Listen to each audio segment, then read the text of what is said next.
महाराष्ट्र के सियासी घटनाक्रम पर एनसीपी में सक्रियता बढ़ी है। शरद पवार कर सकते हैं पार्टी नेताओं के साथ अहम बैठक। प्रदेश अध्यक्ष जयंत पाटिल समेत महत्वपूर्ण नेताओं के साथ वो बैठक करने जा रहे हैं। शरद पवार के बंगले सिल्वर ओक्स में हो सकती है बड़ी मीटिंग, ये जानकारी सामने आ रही है। अखिलेश, अब इस बैठक का एजेंडा जाहिर है, जो उठापटक चल रही है वो तो होगा ही, लेकिन ऑप्शन क्या बचे हैं? अब शरद पवार के पास भी क्या ऑप्शन है इस सरकार को बचाने के लिए?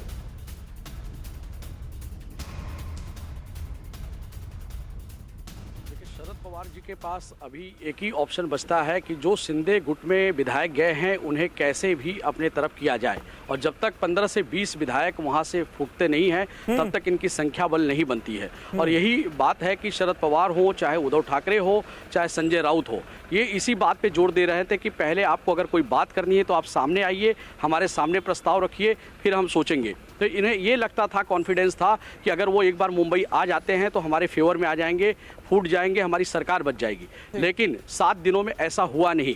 सभी वहीं डटे रहे, गुवाहाटी में रहे, कोई फूट नहीं पड़ी और वो सब एकजुट हैं। तो अब देखना ये होगा कि शरद पवार, जो कि यहाँ पर राजनीति के पितामह माने जाते हैं, अब वो अगला कदम क्या चलते हैं, क्योंकि जब उद्धव ठाकरे ने 2 बार इस्तीफे की पेशकश की तो शरद पवार जी ने उन्हें रोका है। अब इनकी रणनीति क्या होती है? इंटैक्ट है। ब्रजमोहन जी, ऐसे में क्या रणनीति अब कुछ काम आ सकती है क्या?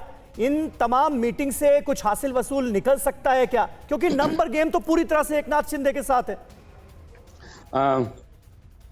समीर जी, देखिए, मैं इस बात से पूरी तौर से असहमत हूं कि पूरे नंबर आदरणीय एकनाथ शिंदे जी के साथ है।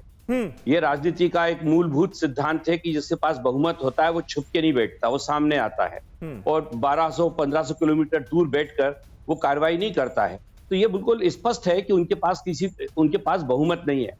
हमारी महाराष्ट्र की महाविकास आघाड़ी सरकार पूरी तौर से लोकप्रिय सरकार है, जिसे महाराष्ट्र के महामहिम आदरणीय गवर्नर साहब ने शपथ दिलवाई थी और हम लोग जनहित के काम कर रहे हैं। आज जो बैठक है वो कैबिनेट की जो बैठक है वो एक नियमित बैठक जो प्रति सप्ताह होती है उसका एक हिस्सा है।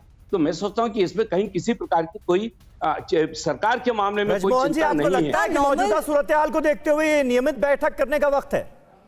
क्यों नहीं है? सरकार के अपना काम खत्म कर दे। आप मुझे बताइए, हमारी सरकार एक लोकप्रिय सरकार है जिसे आदरणीय महामहिम ने शपथ दिलवाई थी और पूरे बहुमत के साथ तो काम कर रही है। सरकार जो काम अभी तक करती आई है उसको लेकर भी तो अब आरोप लग गए, इसीलिए अब राज्यपाल ने भी रिपोर्ट तलब कर दी है। अभिषेक अग्निहोत्री इस वक्त हमारे साथ जुड़ चुके हैं। अभिषेक, 2 बड़ी बातें जी, अपनी बात पूरी कर लीजिए, बताइए। देखिए, इसमें आदरणीय महामहिम साहब को पूरी तौर से अधिकार है कि वो किसी भी फाइल का निरीक्षण कर सकते हैं। यदि उनके पास कोई शिकायत पहुंची तो क्यों नहीं उनको पूछना चाहिए सरकार से? एक बार नहीं, 10 बार पूछना चाहिए, क्योंकि अल्टीमेटली हम कोई भी सरकार उनके अधिकार के अंतर्गत ही काम करती है।